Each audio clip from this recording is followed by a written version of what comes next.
Fried রাইসটা যেভাবেই করি না কেন আমার কাছে ফ্রাইড রাইসটা খুবই ভালো লাগে। আর আমার আম্মুও ফ্রাইড রাইস খুব পছন্দ করে। প্রথমবার যখন আম্মুকে ফ্রাইড রাইস করে খাইয়েছিলাম, আম্মু জিজ্ঞেস করেছিল যে এটা কীভাবে বানিয়েছি।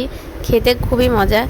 আর আম্মু তো সাথে চিলি চিকেন করেছিলাম, ওইটা ছাড়াই ফ্রাইড রাইসটা খালি খালি খেয়ে ফেলেছিল।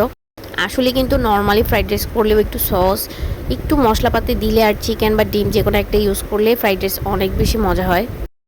তো এইখানে ফ্রাইড রাইস করার জন্য আমি চিকেন আর ডিম দুইটাই ব্যবহার করেছি। একটা চিকেনের হচ্ছে মাংসের যে সাইজ, বুকের সাইজটা নিয়েছি, ওটা নিয়ে একটু সেদ্ধ করে কুচি কুচি করে নিয়েছি। সাথে এই যে একটা ডিম দিয়ে দিয়েছি, ডিমটাকে একটু ঘুটানাটা করে নিব। আর আগে হচ্ছে আমি পেঁয়াজের রসুনগুলো হালকা করে ভেজে নিয়েছিলাম, একটু ব্রাউন কালার করে। সব কিছু খুব ভালোভাবে ভাজা হয়ে গেলে এখানে আমি দিয়ে দিলাম ম্যাগি মশলা, সাথে দিয়েছি সয়া সস। ফ্রাইড রাইসে কিন্তু সয়া সসটা মাস্ট ইউজ করতে হয়, তাহলে একদম খুব সুন্দর একটা টেস্ট আসে।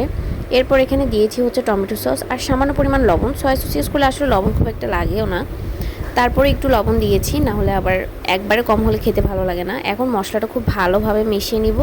মশলা ভালোভাবে কষানো হয়ে গেলে আর মাংসের সাথে মিশে গেলে এখানে দিয়ে দিব হচ্ছে আগেই সেদ্ধ করে রাখা যে চালটা ছিল। এখানে আমি চিনি গুঁড়া চাল ব্যবহার করেছি। তো এখন এই আধা সিদ্ধ ভাতের গায়ে হচ্ছে সব মশলা আর মাংস, ডিম খুব ভালোভাবে মিক্স করা হয়ে গেলে হচ্ছে একটু ভাজা ভাজা করে নেব। আর এখানে আমি কাঁচামরিচও দিয়েছিলাম একটু কেটে। তো এই যে হয়ে গেছে হচ্ছে খুবই মজাদার একটা ফ্রাইড রাইস, এটা খেতে খুবই মজা ছিল।